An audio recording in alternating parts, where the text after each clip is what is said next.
ഭിന്നസംഖ്യകൾ പറഞ്ഞു കഴിഞ്ഞ് നമ്മളിനി ദശാംശ സംഖ്യകളിലേക്ക് വരികയാണ്. പുതിയ ടോപ്പിക്കാണ്. സോ നോട്ട്സൊക്കെ എഴുതി വെച്ച് നന്നായിട്ട് പഠിച്ചു വരിക. അപ്പോൾ ദശാംശങ്ങൾ കുറച്ചുകൂടി സിമ്പിളായിട്ടുള്ള ഒരു കോൺസെപ്റ്റ് ആണെങ്കിലും ചിലർക്കൊക്കെ ചെറിയ ഡൗട്ടുകളൊക്കെ വരാൻ സാധ്യതയുള്ളൂ. കംപ്ലീറ്റ് ആയിട്ട് ആ ടോപ്പിക്ക് അറിയാതിരിക്കാനുള്ള വഴിയൊന്നുമില്ല. ഒരുവിധം എളുപ്പമുള്ള ടോപ്പിക്കാണ്. അപ്പോൾ നമുക്ക് വളരെ പെട്ടെന്ന് ഇതിൻ്റെ കോൺസെപ്റ്റുകൾ പറഞ്ഞു തീർക്കാം. എന്നിട്ട് നമ്മൾ കഴിഞ്ഞ ഭിന്നസംഖ്യയിൽ ചെയ്തതുപോലെ തന്നെ അവസാനം ഒരു ബൾക്കായിട്ടുള്ള previous year question paper questions work out ചെയ്യുമ്പോൾ നമ്മളൊന്ന് റെഡിയായി വരും. ഓക്കെ, അപ്പോൾ നമുക്ക് കോൺസെപ്റ്റാണ് നമ്മൾ ക്ലാസ്സിൽ പഠിക്കുന്നത്. നിങ്ങൾക്ക് കോൺസെപ്റ്റ് നന്നായിട്ട് അറിയാമെങ്കിൽ തീർച്ചയായിട്ടും നിങ്ങൾക്ക് വീഡിയോ സ്കിപ്പ് ചെയ്ത് പോവാം.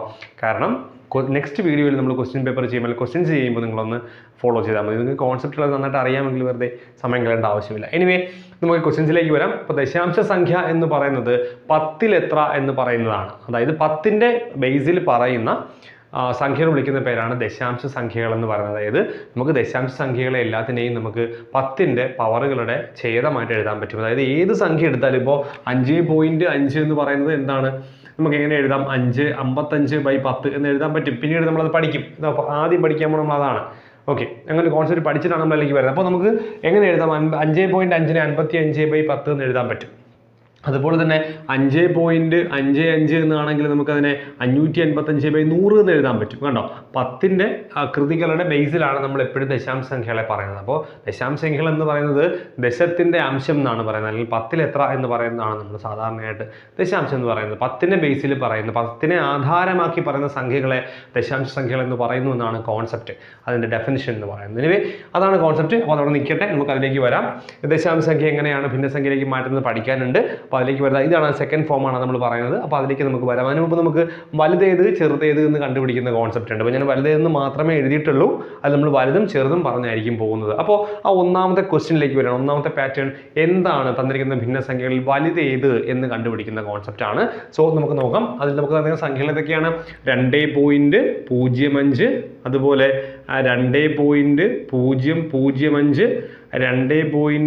അടുത്തത് 0.05, ദെൻ 2.5. അപ്പോൾ ദശാംശ സംഖ്യകളിൽ വലുത് ചെറുത് ഇവ കണ്ടുപിടിക്കാൻ പറഞ്ഞാൽ നമ്മൾ ചെയ്യേണ്ടത് ആദ്യത്തെ ഒന്നാമത്തെ സംഖ്യകൾ മുതൽ ഇങ്ങോട്ട് എന്ത് ചെയ്യുക, കമ്പയർ ചെയ്ത് വരിക. നമുക്ക് ഒന്നാമത്തെ സംഖ്യ എടുക്കാം. ഇതല്ലേ ഒന്നാമത്തെ സംഖ്യ, നോക്കി. നമുക്ക് വലുതാണ് കണ്ടുപിടിക്കേണ്ടതെങ്കിൽ ഈ ഒന്നാമത്തെ സംഖ്യകളിൽ ഏതാണ് വലുത് എന്ന് നോക്കുക. നോക്കിയേ, 2, 2, 0, 2. ഇതിൽ ഏതാണ് ചെറുത്? ഇതിൽ 0 ചെറുതാണ്. സോ നമുക്ക് അതിനെ അങ്ങ് അവിടെ നിന്നേ ക്യാൻസൽ ചെയ്ത് കളയാം. കാര്യം എന്താണ്, നമുക്ക് വേണ്ടത് വലിയ സംഖ്യകളാണ്. ഒന്നാമത്തെ സംഖ്യകൾ എല്ലാം 2ആണ്. ഒരെണ്ണം ഒഴിച്ച് ബാക്കി എല്ലാം 2ആണ്. അപ്പോൾ അതിൽ നമുക്ക് എന്ത് ചെയ്യാം, 0നെ ഒഴിവാക്കി കളയാൻ. കാര്യം 0 ഇതിനേക്കാൾ ചെറുതാണ്. നമുക്ക് വേണ്ടത് വലിയ സംഖ്യയാണ്. അപ്പോൾ നോക്കിയേ, ഒന്നാമത്തെ പൊസിഷൻ നമ്മൾ നോക്കുമ്പോൾ എല്ലാം ഒരുപോലെ ഇരിക്കുകയാണ്. നമ്മൾ എന്ത് ചെയ്യും, രണ്ടാമത്തേലേക്ക് വരും. നോക്കിയേ, രണ്ടാമത്തേക്ക് വരുമ്പോൾ നിങ്ങൾ നോക്കിയേ, ഇവിടെ 0, ഇവിടെ 0, ഇവിടെ 5. ശരിയല്ലേ? അപ്പോൾ 0, 0, 5 ഇതിൽ ഏതാ വലുത്? ഇതിൽ 5ആണ് വലുത്. അപ്പോൾ നമുക്ക് എന്ത് ചെയ്യാം, നമുക്ക് അവിടെ നിർത്താം. ഇതിൽ നമുക്ക് പറയാം 2.5 ആണ് ഈ സംഖ്യകളിൽ ഏറ്റവും വലിയ സംഖ്യ എന്ന് പറയാം. ചെറുതാണെങ്കിൽ 0.05 ആണെന്ന് പറയാം. അപ്പോൾ നമുക്ക് എന്ത് മനസ്സിലായി, ദശാംശ സംഖ്യകൾ കമ്പാരിസൺ നടത്തി നമുക്ക് എന്ത് കണ്ടുപിടിക്കണമെങ്കിൽ, വലുതേത് ചെറുതേത് എന്ന് കണ്ടുപിടിക്കണമെങ്കിൽ വളരെ സിമ്പിളാണ്. എന്ത് ചെയ്യണം, നമ്മൾ ഓരോ ടേമുകൾ ഓരോ സ്ഥാനങ്ങളായി നോക്കുക. ഒന്നാമത്തെ സ്ഥാനങ്ങൾ കമ്പയർ ചെയ്യുക. അതെല്ലാം ഒരുപോലെയാണെങ്കിൽ രണ്ടാമത്തെ സ്ഥാനത്തേക്ക് വരിക. അതും തുല്യമാണെങ്കിൽ മൂന്നാമത്തെ സ്ഥാനത്തേക്ക് വരിക. അങ്ങനെ നോക്കി എവിടെ എത്തുമ്പോഴാണോ വലിയ സംഖ്യ ഏതെങ്കിലും ഒന്ന് കിട്ടുന്നത്, ആ സംഖ്യ ആയിരിക്കും വലുത്. നമുക്ക് അടുത്തേക്ക് വരാം. നോക്കി, ഇതിൽ 7, 7, 7, 7. ഒന്നാമത്തെ സ്ഥാനത്തുള്ളതെല്ലാം 7 തന്നെയാണ്. അപ്പോൾ നമുക്ക് അവിടെ വെച്ചിട്ട് പറയാൻ പറ്റില്ല ഏതാണ് വലുത് ചെറുതെന്ന് പറയാൻ പറ്റില്ല. നമ്മൾ എന്തിലേക്ക് വരും, രണ്ടാമത്തേലേക്ക് വരും. നോക്കി, 4, 4, 4, 4 എല്ലാം ഒരുപോലല്ലേ, അവിടെ ഒന്നും പറയാൻ പറ്റില്ല. അടുത്ത സംഖ്യ എടുക്കും, 3, 3, 3, 3. അവിടെയും എല്ലായിടും ഒരുപോലെ എടുക്കാൻ പറ്റില്ല. നോക്കി, 1, 6, 0, 5. 1, 6, 0, 5 ഏതാ വലുത്? അതിൽ 6ആണ് വലുത്. കണ്ടോ? അപ്പോൾ നമുക്ക് അവിടെ നിർത്താം. എന്നിട്ട് പറയാം ഈ ദശാംശ സംഖ്യയാണ് വലുത് എന്ന് പറയാം. അപ്പോൾ ഇങ്ങനെ ഓരോ സംഖ്യയായിട്ട് കമ്പയർ ചെയ്ത് പോവുക. എപ്പോഴാണോ വലുത് കിട്ടുന്നത് ആ സംഖ്യയിൽ നിർത്തുക.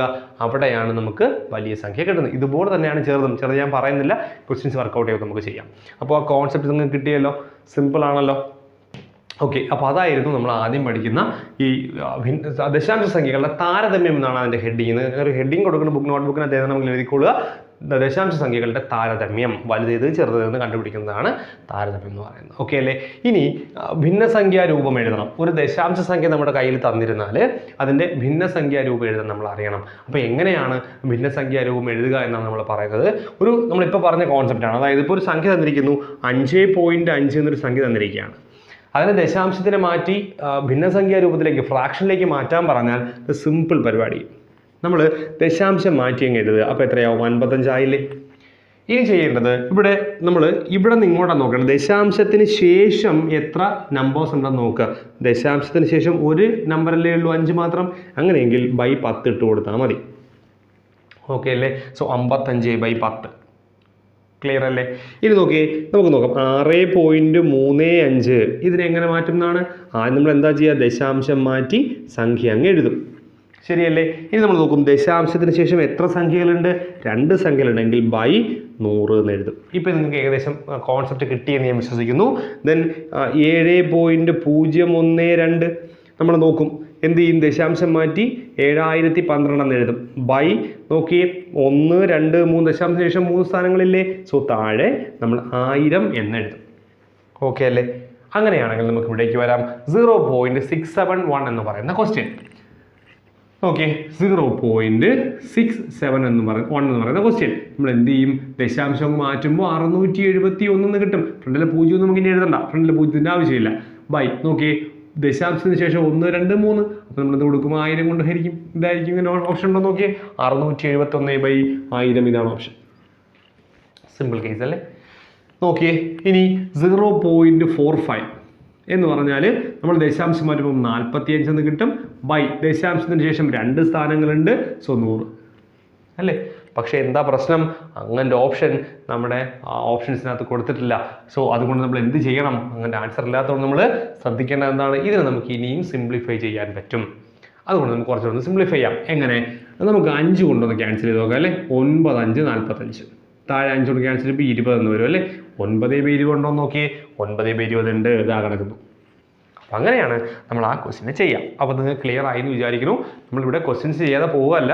നിങ്ങൾക്ക് കോൺസെപ്റ്റ് നമ്മൾ പഠിച്ചതിന് ശേഷം നമ്മൾ ഒരുമിച്ചായിരിക്കും ക്വസ്റ്റ്യൻ ചെയ്ത് പോവുക. അതുകൊണ്ടാണ് നമ്മൾ കോൺസെപ്റ്റുകൾ പഠിപ്പിച്ച് ജസ്റ്റ് 1, 2 ക്വസ്റ്റ്യൻസ് ചെയ്ത് പോകുന്നത്. പിന്നീട് നമ്മൾ ക്വസ്റ്റ്യൻസ് കഴിഞ്ഞ ഭിന്നസംഖ്യ ചെയ്ത പോലെ ക്വസ്റ്റ്യൻസ് ചെയ്ത് വരും. എനിവേ അത് കഴിഞ്ഞല്ലോ. ഇനി നമുക്ക് എന്തിലേക്ക് വരാം? തുക കാണുക എന്ന് പറയുന്ന ക്വസ്റ്റ്യൻ. നോക്കിയേ. 3.33, 3.33 അങ്ങനെ കിടക്കുകയാണ്. നമുക്ക് ഏറ്റവും ബെറ്റർ എങ്ങനെ വേണമെങ്കിലും ചെയ്യാം കേട്ടോ, ഇല്ലെന്ന് ഞാൻ പറയുന്നില്ല. തുക കാണാനോ സബ്ട്രാക്ട് ചെയ്യാനോ അല്ലെങ്കിൽ എന്ത് ചെയ്യാൻ വ്യവകലനം കണ്ടുപിടിക്കാനോ പറഞ്ഞാൽ, കുറയ്ക്കാനോ പറഞ്ഞാൽ നമ്മൾ ഏറ്റവും കൂടുതൽ ദശാംശ സ്ഥാനമുള്ളത് ആദ്യം എഴുതുന്നത് കുറച്ച് ബെറ്റർ ആയിരിക്കും. അങ്ങനെ ചെയ്യാൻ പറ്റുന്നൊന്നുമില്ല. ഓക്കെ, നമുക്ക് ഏറ്റവും കൂടുതൽ ദശാംശ സ്ഥാനമുള്ളത് ഇതല്ലേ? നമുക്ക് ഇത് ആദ്യം എഴുതാം. ഏതാണ്? 3.333. ശരിയല്ലേ? ഇനി അതിനേക്കാൾ കുറച്ച് ഇവിടെ 3 സ്ഥാനമാണ്, ഇവിടെ 2 സ്ഥാനം അല്ലേ? നമുക്ക് അത് എഴുതാം. 3.33 എന്നെഴുതി. ഇനി അടുത്ത് നോക്കിയേ. 3.3 അത് ഏറ്റവും അവസാനം എഴുതി. കണ്ട? ഇനി വേണമെങ്കിൽ നോക്കി ഇവിടെ 3 സ്ഥാനം, ഇവിടെ 2 സ്ഥാനമല്ലേ ഉള്ളൂ. അതിനുശേഷം നമുക്ക് 0 കൊടുക്കാം. കാര്യം ദശാംശത്തിന് ശേഷം അവസാനത്തേക്ക് എത്ര 0 കൊടുത്താലും വിലയ്ക്ക് മാറ്റങ്ങൾ വരില്ല. അതായത് 6.7 എന്ന് കിടക്കുന്നതിന് നമുക്ക് 7.0, 7.00 ഇങ്ങനെയൊക്കെ എഴുതാൻ പറ്റും. ഇനി ഇടയ്ക്ക് കൊണ്ട് 0 കൊടുക്കരുത്, തെറ്റാണ്. അങ്ങനെ കൊടുക്കാൻ പറ്റില്ല, വിലയ്ക്ക് വ്യത്യാസം വരും. അപ്പോൾ അങ്ങോട്ട് എത്ര 0 വേണമെങ്കിലും കൊടുക്കാം. ഇത് വേണമെങ്കിൽ ഇവിടെ സ്ഥാനം ഒഴിഞ്ഞു കിടക്കുന്നുണ്ട് 0 കൊടുത്തു, ഇവിടെ 2 സ്ഥാനം ഒഴിഞ്ഞു കിടക്കുന്നു 0 കൊടുത്തു. കൊടുത്തില്ലെങ്കിലും ചെയ്യാം. ഓക്കെ, അടി വരയ്ക്കുന്നു. ഇനി സാധാരണ കൂട്ടുന്ന പോലെ ഇതെല്ലാം കൂട്ടുമ്പോൾ എത്ര കിട്ടും? 3. ഇത് കൂട്ടുമ്പോൾ 6, ഇവിടെ കൂട്ടുമ്പോൾ 9, ഇവിടെ കൂട്ടുമ്പോൾ 9, 9.963 എന്ന ആൻസർ കിട്ടും. പാടൊന്നുമില്ല, പെട്ടെന്ന് പറഞ്ഞു പോകുന്ന ഒരു സിമ്പിൾ ടോപ്പിക് ദശാംശം. പക്ഷേ നല്ല ചോദ്യങ്ങളുണ്ട് കേട്ടോ. എക്സാമിന് പ്രീവിയസ് എക്സാമിനൊക്കെ ചോദിച്ചിട്ടുള്ള നല്ല ചോദ്യങ്ങളുണ്ട്. ഓക്കെ, നോക്കാം നമുക്ക്. അടുത്ത പറഞ്ഞേ, ഇതിലേക്ക് വരാം. ഇവിടെ നോക്കിയേ 63. അപ്പോൾ ഇവിടെ ഓർഡർ മാറ്റി എടുക്കാൻ പാടില്ല. ഇത് കുറയ്ക്കാനാണ് പറയുന്നത്. അപ്പോൾ സംഖ്യയിൽ നമുക്ക് ഏത് ഓർഡറിനും എഴുതാം. ഈ അഡിഷൻ എന്ന് പറയുന്നത് കമ്മ്യൂട്ടേറ്റീവ് ആണ്, തിരിച്ചും മറിച്ചപ്പോൾ. അതായത് 2+3, 3+2 സെയിം ആയിരിക്കും. പക്ഷേ 2 - 3, 3 - 2 ഒരുപോലെ അല്ല. ഉത്തരത്തിന് വ്യത്യാസം വരും, ചിഹ്നങ്ങൾ മാറും. അതുകൊണ്ട് ആ ഓർഡറിനെ എടുക്കാൻ പാടുള്ളൂ. സോ 63.17 മൈനസ് നമ്മൾ എന്ത് ചെയ്യും? 6 ഈ 6 എവിടെ എഴുതും എന്നുള്ളതാണ് അടുത്ത സംശയം. 6 എന്നാണ് ക്വസ്റ്റ്യൻ കിടക്കുന്നത്. അപ്പോൾ നമ്മൾ എന്തെഴുതണം? 6 ഇവിടെ എഴുതാൻ പാടുള്ളൂ. 6.317 കണ്ടോ? ഇതാണ് എൻ്റെ പ്രശ്നം. അപ്പോൾ ഓർഡർ മാറ്റി എഴുതാൻ പാടില്ല, ഇങ്ങനെ എഴുതാൻ പാടില്ല. നമ്മൾ എന്ത് ചെയ്യണമെന്ന് അറിയാമോ? കൺഫ്യൂഷൻ വരുന്നവർ ആദ്യം ഇവിടെ പ്രശ്നം വന്നു. ഇവിടെ 63 അല്ലേ, ഇവിടെ 6 അല്ലേ ഉള്ളൂ. 6 ഇവിടെ എഴുതുമോ സംശയം വരുന്നവർ ഈ പോയിന്റിന് നേരെ എന്ത് ചെയ്യണം, ഈ പോയിന്റ് അങ്ങ് ഇടണം. മുകളിലത്തെ പോയിന്റ് നേരെ ഈ പോയിന്റ് ഇട്ടു. ഇനി അങ്ങോട്ട് എന്ത് എഴുതണം, 3 1 7 കണ്ടോ. അങ്ങോട്ട് അതിന് ശേഷമുള്ളത് അങ്ങ് എഴുതി. ഈ ലെഫ്റ്റിലേക്ക് തൊട്ട് മുമ്പ് 6 അങ്ങ് എഴുതണം കണ്ടോ. ഇത്രയേ ഉള്ളൂ പരിപാടി. അങ്ങനെ തന്നെ പഠിച്ചു വെച്ചോളുക. കുറയ്ക്കുകയാണ് നമ്മൾ. അപ്പോൾ നോക്കി, ഇവിടെ ആരില്ല, ഇവിടെ ഒന്നും ഇല്ലാത്ത നമ്മൾ എന്ത് കൊടുക്കും, 0 കൊടുക്കും. ശരിയല്ലേ? അപ്പോൾ നോക്കി, 10ൽ നിന്ന് 7 കുറയ്ക്കുന്നു. 3 എങ്ങനെയാണ് ഇവിടുന്ന് കടമെടുത്തതാണ് അല്ലേ. 10 ബോറോ ചെയ്തു, 10ൽ നിന്ന് 7 കുറച്ച് 3. ഇവിടെ 1 കൊടുത്തു, അപ്പോൾ 6 - 1 5. ഇവിടെ ഇല്ല അല്ലയോ, ദശാംശത്തിന് ഇപ്പുറത്തുനിന്ന് കടം എടുക്കാമോ, എടുക്കാം. എവിടെ നിന്ന് വേണോ എടുക്കാം. ഇവിടെ നിന്ന് കടം എടുത്ത് ഇവിടെ കൊണ്ടുവരുന്നു. ഇവിടെ എന്തായി, 10 ആയി. 10 - 3 7 ആയി. ശരിയല്ലേ? ഇവിടെ ഇനി 2 അല്ലേ ഉള്ളൂ. ഇവിടെ നിന്ന് കടം എടുക്കുന്നു. 12 4 കുറച്ചാൽ 6 എന്ന് വരും. ശരിയല്ലേ? ഇവിടെ ഇനി ആരുണ്ട്, 5 ഉണ്ട്.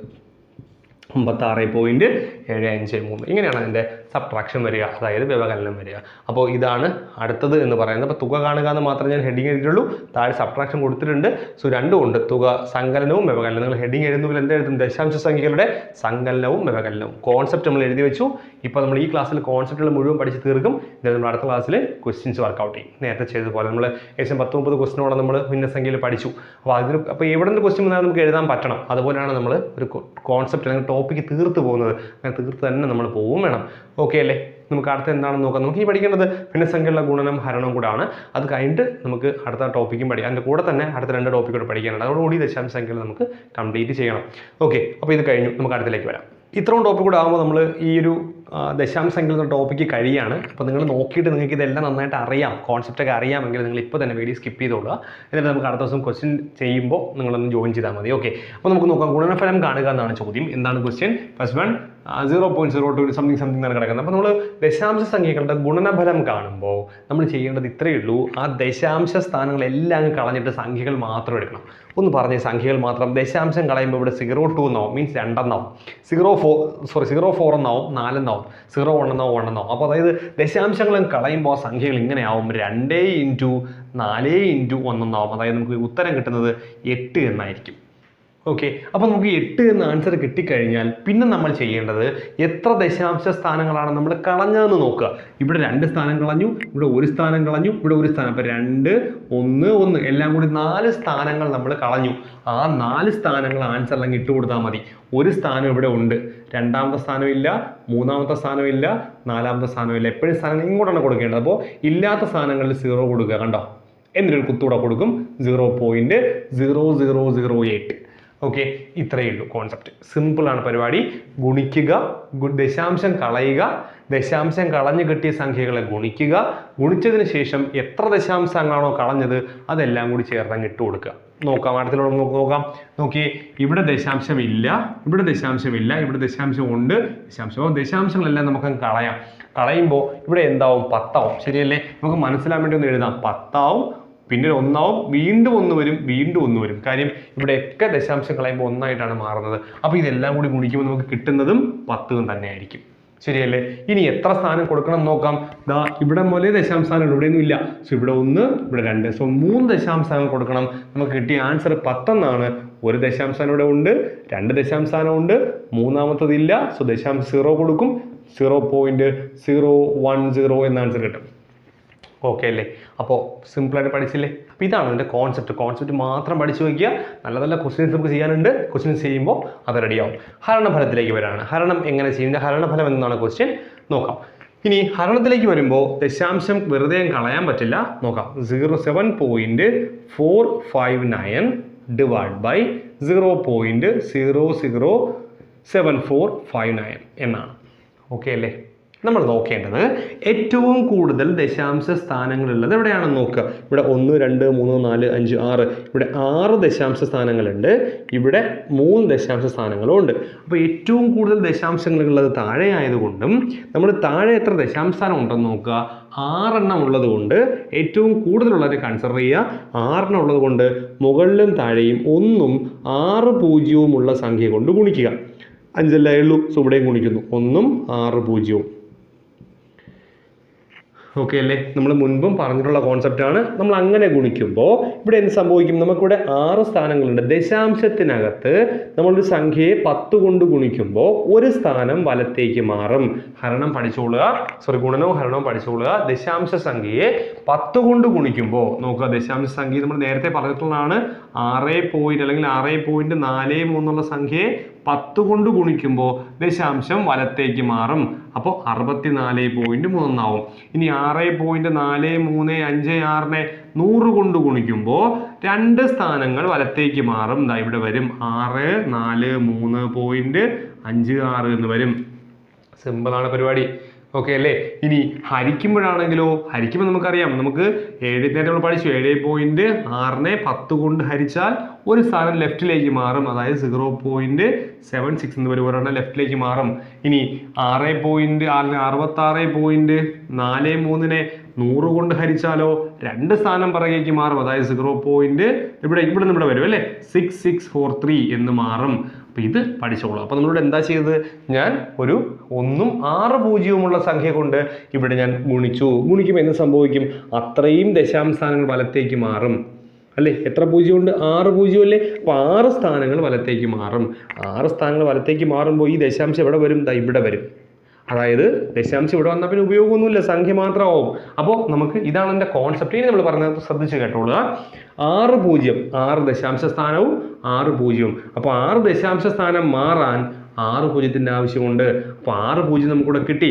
അതുകൊണ്ട് ആ 6 പൂജ്യത്തിനെ എടുത്തുകൊണ്ട് ഈ ദശാംശ സ്ഥാനം മാറി എത്രയെന്ന് മാറും? ദാ ഇത് 7459 എന്ന് മാറും. താഴെ മനസ്സിലായില്ലേ? 6 പൂജ്യം. ഇനി നിങ്ങൾ മുകളിലേക്ക് നോക്കിയേ. മുകളിൽ ഇത് വേറൊരു കോൺസെപ്റ്റ് പഠിക്കുന്നുണ്ട് കേട്ടോ. മുകളിൽ 3, താഴെ 6 ദശാംശ സ്ഥാനം. അപ്പോൾ 6 - 3 3. അപ്പോൾ 3 പൂജ്യങ്ങൾ മുകളിൽ കൊടുത്താൽ മതി എന്ന് പഠിക്കുന്നത് വേണ്ട. നമുക്ക് റിയൽ കോൺസെപ്റ്റ് കൂടെ തന്നെ പോവാം. കാരണം ഇത് വളരെ ആവശ്യമുള്ള സാധനമാണ്. ഇങ്ങനെ തന്നെ പഠിച്ചില്ലെങ്കിൽ വേറെ സ്ഥലങ്ങളിൽ എത്തുമ്പോൾ ഇവിടെ നിങ്ങൾക്ക് ഓക്കെ ആയിരിക്കും. ഞാൻ ഈ പറഞ്ഞ അത് വ്യക്തമായിട്ട് പറഞ്ഞില്ല ഞാൻ. അതൊരു ഉഡായിപ്പ് മെത്തേഡാണ്. 6 3, 6 - 3 കുറയ്ക്കുക, മുകളിൽ 3 പൂജ്യം കൊടുക്കുക. അങ്ങനെ കോൺസെപ്റ്റ് ഉണ്ട്. അപ്പോൾ അത് ഇവിടെ മാത്രമേ വർക്കൗട്ട് ആവുള്ളൂ. ബാക്കി സ്ഥലങ്ങളിൽ അത് കുറച്ച് ബുദ്ധിമുട്ടായിരിക്കും. അപ്പോൾ നമുക്ക് ഇത് തന്നെ പഠിച്ചു, റിയൽ മെത്തേഡ് തന്നെ പഠിച്ചു പോവാം. അപ്പോൾ 6 പൂജ്യങ്ങൾ എടുത്തുകൊണ്ട് 6 സ്ഥാനം മാറി ഇങ്ങോട്ട് മാറി. ഇവിടെ നോക്കി, ഇവിടെ എത്ര സ്ഥാനമുള്ളത്? ഇവിടെ 3 സ്ഥാനമല്ലേ ഉള്ളത്. 3 സ്ഥാനം മാറാനപ്പോൾ എത്ര പൂജ്യം വേണം? 3 പൂജ്യം വേണം. ദാ ഈ 3 പൂജ്യം എടുത്തുകൊണ്ട് ഈ 3 സ്ഥാനം മാറി, അതും 7459 മാറും കേട്ടോ. ഇനി ബാക്കി എന്തുണ്ട്? 1000 ബാക്കി ഉണ്ട് അവിടെ. ഇങ്ങനെ പഠിക്കുന്നതായിരിക്കും ബെറ്റർ. ഓക്കെ അല്ലേ? അപ്പോൾ നിങ്ങൾ നോക്കിയേ, അങ്ങനെ ആയപ്പോൾ നോക്കി ഈ 2 സംഖ്യകൾ ഇങ്ങനെ വെട്ടിപ്പോവും. ബാക്കി ആൻസർ എത്രയാണ്? ബാക്കി ആൻസർ 1000 എന്ന് കിട്ടും.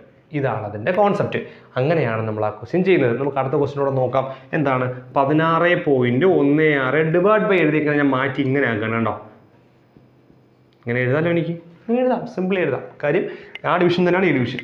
ഓക്കെ, നമ്മൾ എന്ത് ചെയ്യാണ്? ഇവിടെ എത്ര സ്ഥാനം? 2 സ്ഥാനമുണ്ട്, ഇവിടെ 1 സ്ഥാനം. അപ്പോൾ പ്രയോറിറ്റി ആക്കി പോവും, 2 സ്ഥാനത്തിൽ പോവും. 2 സ്ഥാനമാണെങ്കിൽ 2 സ്ഥാനം മാറി എത്ര കൊണ്ട് ഗുണിക്കണം?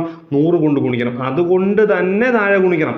ഒരിക്കലും മുകളിൽ 100ഉം താഴെ 1 സ്ഥാനമല്ലേ ഉള്ളൂ. അതുകൊണ്ട് 10 ഗുണിച്ചുകൊണ്ട് ഗുണിച്ചാൽ പോരെ എന്ന് തോന്നരുത്. 10 കൊണ്ടല്ല, 100 കൊണ്ട് തന്നെ ഗുണിക്കണം. മുകളിൽ എന്തുകൊണ്ട് ഗുണിക്കുന്നു അതുകൊണ്ട് തന്നെ താഴെ ഗുണിക്കും. ഇനി നമ്മൾ പറഞ്ഞ കോൺസെപ്റ്റ് പറഞ്ഞേ. ഇവിടെ എത്ര? 2 സ്ഥാനം. 2 സ്ഥാനം മാറി 2 പൂജ്യം എടുക്കുമല്ലേ? ഈ 2 പൂജ്യത്തിന് എടുത്തുകൊണ്ട് ഇത് ആ 2 സ്ഥാനം മാറി 16 എന്നാവും. താഴെ പറഞ്ഞേ, ഇവിടെ 1 സ്ഥാനമല്ലേ മാറാനുള്ളൂ. അപ്പോൾ 1 പൂജ്യത്തിൻ്റെ ആവശ്യമല്ലേ ഉള്ളൂ. അപ്പോൾ ആ 1 പൂജ്യം എടുത്തുകൊണ്ട് ഇത് മാറി 8 എന്നാവും. പിന്നെ ആരോടെ ബാക്കിയുണ്ട്? ഒരു 10 അവിടെ ബാക്കിയുണ്ട്.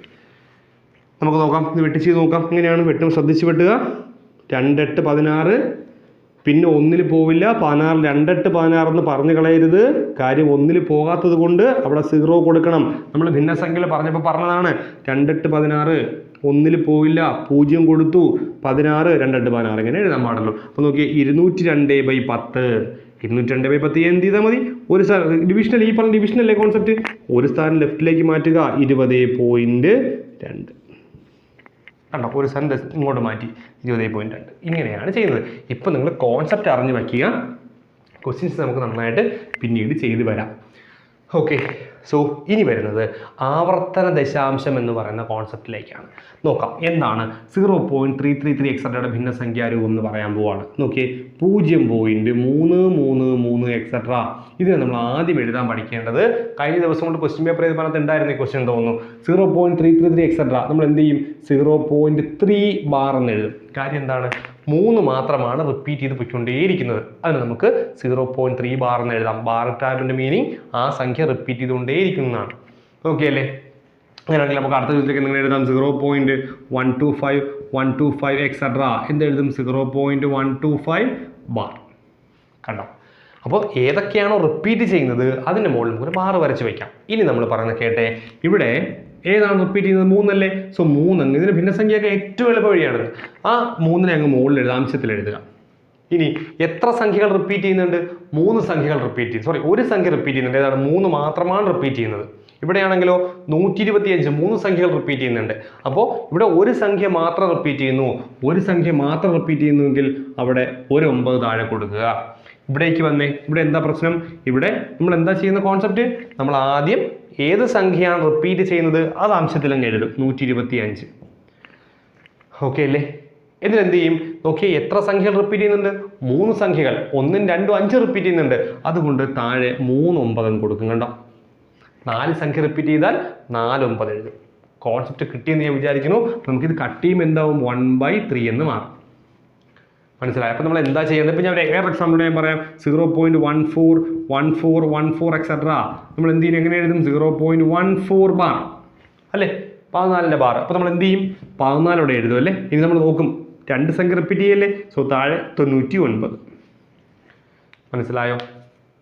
പ്രശ്നമില്ലല്ലോ. ഇനി വേറൊരു പാറ്റേൺ ഉണ്ട്. അത് നമുക്ക് ക്വസ്റ്റ്യൻ പേപ്പർ അല്ലെങ്കിൽ ക്വസ്റ്റ്യൻ ചെയ്യുമ്പോൾ വർക്കൗട്ട് ചെയ്യുന്ന സമയത്ത് നമുക്ക് പറയാം. അതായത് ഇപ്പോൾ ഇങ്ങനെ വരുന്ന ചോദ്യങ്ങളുണ്ട് കേട്ടോ. 0.6 പിന്നെ 5 6 ഇങ്ങനെ പോകുന്ന ക്വസ്റ്റ്യൻസ് ഉണ്ട്. അതായത് 0.6 ഇട്ടിട്ട് 5 മാത്രം ബാർ വരും. ഒരു സംഖ്യയുടെ കിടക്കും. ഇങ്ങനെയുള്ള ചോദ്യങ്ങളുണ്ട്. അതൊക്കെ നമുക്ക് പിന്നീട് പറയാം. അപ്പോൾ അത് ഓക്കെ അല്ലേ?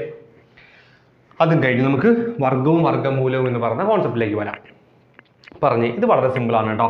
വർഗ്ഗമൂലം ചെയ്യുമ്പോൾ ആദ്യം വർഗ്ഗം എടുക്കുന്നത് ഈ ഒരു 2 ക്വസ്റ്റ്യൻസ് വർഗ്ഗത്തിൻ്റെയാണ്. അപ്പോൾ എന്താ? 0.13 ദ ഹോൾ സ്ക്വയർ. ഒന്നുമില്ല, സിംപിളി എന്ത് ചെയ്യുക? ഡെസിമൽ അങ്ങ് മാറ്റുക, ദശാംശം കളയുക, 13ന്റെ വർഗ്ഗം എടുക്കുക, 169. ശരിയല്ലേ? ഇനി നമ്മൾ നോക്കുക, ഇവിടെ എത്ര സ്ഥാനങ്ങളുണ്ട്? 2 സ്ഥാനങ്ങളുണ്ട്. മുകളിൽ പവർ 2 അല്ലേ? സോ ഈ 2 കൊണ്ട് 2 ഗുണിക്കുക. 2 കൊണ്ട് 2 4. അതായത് ദശാംശ സ്ഥാനങ്ങളുടെ എണ്ണം ഇൻറ്റു പവർ. 2 × 2 4. അങ്ങനെ 4 ആകുമ്പോൾ നമ്മൾ ആൻസറിൽ 4 ദശാംശ സ്ഥാനം കൊടുക്കണം എന്നാണ്. 1 2 3 4. കണ്ടോ? 0.10169 എന്നാണ് ആൻസർ. ഒന്നുകൂടെ ചെയ്യുമ്പോൾ നിങ്ങൾക്ക് ക്ലിയർ ആവും. നോക്കിയേ, 0.009 ദ ഹോൾ സ്ക്വയർ എന്നാണ്. നമ്മൾ എന്ത് ചെയ്യും? ദശാംശം കളയും. ദശാംശം കളയുമ്പോൾ ഇത് 9 എന്നാവും. 9ന്റെ സ്ക്വയർ 81 ആണെന്ന് മനസ്സിലാവും. ഇനി നമ്മൾ എന്ത് ചെയ്യാണ്? എത്ര ദശാംശ സ്ഥാനം ഉണ്ടെന്ന് അറിയും. ഇവിടെ 3 സ്ഥാനങ്ങളുണ്ട്. 3 × 2 6 സ്ഥാനം കൊടുക്കണം എന്നാണ്. 2 സ്ഥാനമുണ്ട്. 3 4 5 6. 0.00081 എന്ന ആൻസർ കിട്ടും. അപ്പോൾ നമ്മൾ സ്ക്വയർ ചെയ്യുമ്പോൾ എന്താണ് ചെയ്യേണ്ടത്? സ്ക്വയർ ചെയ്യുമ്പോൾ നമ്മൾ ആദ്യം ദശാംശം കളഞ്ഞ് സ്ക്വയർ എടുക്കും. എന്നിട്ട് എന്ത് ചെയ്യും? ദശാംശങ്ങളുടെ എണ്ണം ഇൻറ്റു പവർ. അത് എത്രയാണോ അത്രയും സാധനങ്ങളും കൊടുക്കും. ക്ലിയർ അല്ലേ? നോക്കാം. അടുത്ത ക്വസ്റ്റ്യൻ പറഞ്ഞേ. നമുക്ക് ഇനി വർഗ്ഗമൂലത്തിലേക്ക് വരാം. ഈ 2 ചോദ്യങ്ങൾ ഇത് നേരെ ഓപ്പോസിറ്റ് ഉൾട്ടയാണ്. എങ്ങനെയാണ്? 0.0121ന്റെ റൂട്ടാണ്. നമ്മൾ എന്ത് ചെയ്യണം? ദശാംശം കളയണം. ദശാംശം കളയുമ്പോൾ എത്രയാവും? 121 ആവും. 121ന്റെ റൂട്ട് എത്രയാണ്? അത് 11 ആണ്. ഓക്കെ അല്ലേ? ഇനി ദശാംശം കൊടുക്കണം. ഇവിടെ എത്ര സ്ഥാനമുണ്ട്? ഇവിടെ 4 സ്ഥാനമുണ്ട്. അതിന്റെ കൃത്യം പകുതി എത്രയാണ്? 4ന്റെ പകുതി 2. അങ്ങനെയാണെങ്കിൽ ഇതിൽ 2 ദശാംശ സ്ഥാനം കൊടുത്താൽ മതി. 1 2. കണ്ടോ? ഓക്കെ അല്ലേ? ഇത്രയേ ഉള്ളൂ. നമുക്ക് അതേ കോൺസെപ്റ്റ് താഴേക്ക് വരാം. 0.36 ആണ് ക്വസ്റ്റ്യൻ. നമ്മൾ എന്ത് ചെയ്യും? ദശാംശം കളയും. എത്ര കിട്ടും? 6 കിട്ടും. ശരിയല്ലേ? നോക്കും എത്ര സ്ഥാനമുണ്ട്? 2 ദശാംശ സ്ഥാനം ഇവിടെ ഉണ്ടല്ലേ? അപ്പോൾ അതിന്റെ പകുതി, നേർ പകുതി 1. അതായത് ആൻസറിൽ 1 ദശാംശ സ്ഥാനം മതി. അതായത് 6ന്റെ ഇപ്പുറത്ത് ദശാംശം. അപ്പോൾ സ്ക്വയർ എടുക്കുമ്പോൾ എന്താ ചെയ്യുക? സ്ക്വയർ എടുക്കുമ്പോൾ ദശാംശങ്ങൾ ഇത് നമ്മൾ എല്ലാവർക്കും ക്യൂബ് വന്നാലും സെയിം ആണ് കേട്ടോ. റൈസ് ടു 4 വന്നാലും സെയിം ആണ്. അതായത് ദശാംശ സ്ഥാനങ്ങളുടെ എണ്ണം ഇൻറ്റു പവർ എന്നാണ്. അപ്പോൾ സ്ക്വയറിന്റെ കേസിൽ മാത്രം പറയുകയാണെങ്കിൽ എന്ത് ചെയ്താൽ മതി? നമ്മൾ ഇവിടെ എത്ര ദശാംശ സ്ഥാനം ഉണ്ടോ അതിന്റെ ഇരട്ടി കൊടുത്താൽ മതി. ഞാൻ കൺഫ്യൂഷൻ ആക്കാനില്ല. കാര്യം ഇവിടെ 2 ആയപ്പോൾ 4 കണ്ടോ? ഇവിടെ 3 ആയപ്പോൾ ഇവിടെ 6 കണ്ടോ? അതാണ് സ്ക്വയറിന്റെ കേസ്. സ്ക്വയർ മാത്രമായിട്ട് പഠിക്കേണ്ട. ക്യൂബ് വന്നാലും സെയിം തന്നെയാണ്. എന്താണ്? താഴെ എത്രയാണ് ദശാംശ സ്ഥാനം ഇൻറ്റു പവർ ചെയ്താൽ മതി. സ്ക്വയർ എടുക്കുമ്പോൾ സ്ക്വയറിന്റെ കേസ് മാത്രമായിട്ട് പറയണമെങ്കിൽ നമുക്ക് വേറെ ഒന്നുമില്ല. സ്ക്വയർ എടുക്കുമ്പോൾ ദശാംശ സ്ഥാനങ്ങളുടെ എണ്ണം ഇരട്ടിയാവും. ഇവിടെ 2 എങ്കിൽ ഇവിടെ 4, ഇവിടെ 3 എങ്കിൽ ഇവിടെ 6. മനസ്സിലായില്ല? ഇവിടെ 8 എങ്കിൽ ഇവിടെ 16. അത്രയും സ്ഥാനം വരും എന്നാണ്. പക്ഷെ ഞാൻ അങ്ങനെയല്ല പറഞ്ഞത്. എല്ലാ ക്വസ്റ്റ്യൻസും എത്ര പവർ വന്നാലും ചെയ്യാനുള്ള മെത്തേഡിലാണ് ഞാൻ പറഞ്ഞത്. ദശാംശം ഇൻറ്റു ദശാംശ സ്ഥാനങ്ങളുടെ എണ്ണം ഇൻറ്റു പവർ. ഇനി സ്ക്വയർ റൂട്ട് വരുമ്പോഴോ നേർ പകുതിയായിട്ട് മാറും. ഇവിടെ ഇരട്ടിയായിട്ട് മാറുമെങ്കിൽ അവിടെ നേർ പകുതിയായിട്ട് മാറും. അപ്പോൾ ഇത്രയുമാണ് നമുക്ക് ദശാംശ സംഖ്യകളിൽ പഠിക്കേണ്ടിയിരിക്കുന്ന സാധനങ്ങൾ എന്ന് പറയുന്നത്. ഇനി ഇതിനെ ബേസ് ചെയ്തുകൊണ്ട് വളച്ചും തിരിച്ചും കുറച്ച് ഡിഫിക്കൽട്ട് ആയിട്ടുള്ള ചോദ്യങ്ങളൊക്കെ ഉണ്ട്, ലോജിക്ക് കുറച്ച് യൂസ് ചെയ്യുന്ന ചോദ്യങ്ങളൊക്കെ ഉണ്ട്.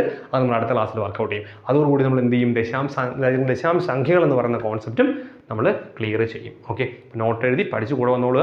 അത് കഴിഞ്ഞ് നമ്മൾ ഇനി നമ്മൾ പോകുന്നത് വലിയ ടോപ്പിക്കിലേക്കാണ്. ചെറിയ ടോപ്പിക്കുകളൊക്കെ കഴിഞ്ഞ് വരികയാണ്. ഇനി കുറച്ചുകൂടി നല്ല ടോപ്പിക്കുകളിലേക്ക് നമ്മൾ വരികയാണ്. അപ്പോൾ നമുക്കത് അടുത്ത ക്ലാസ്സുകളിൽ പഠിക്കാം. ക്വസ്റ്റ്യൻ പേപ്പർ കൂടി വർക്കൗട്ട് ചെയ്ത് നന്നായിട്ട് പഠിച്ചോളുക. വരുന്ന എക്സാംസിനെല്ലാം നമ്മളൊരു പർട്ടിക്കുലർ ഒരു തമ്പനയിലുള്ള ഒരു ഹെഡ്ലൈൻ കൊടുത്തിട്ടൊന്നും ആയിരിക്കില്ല ചെയ്യുന്നത്.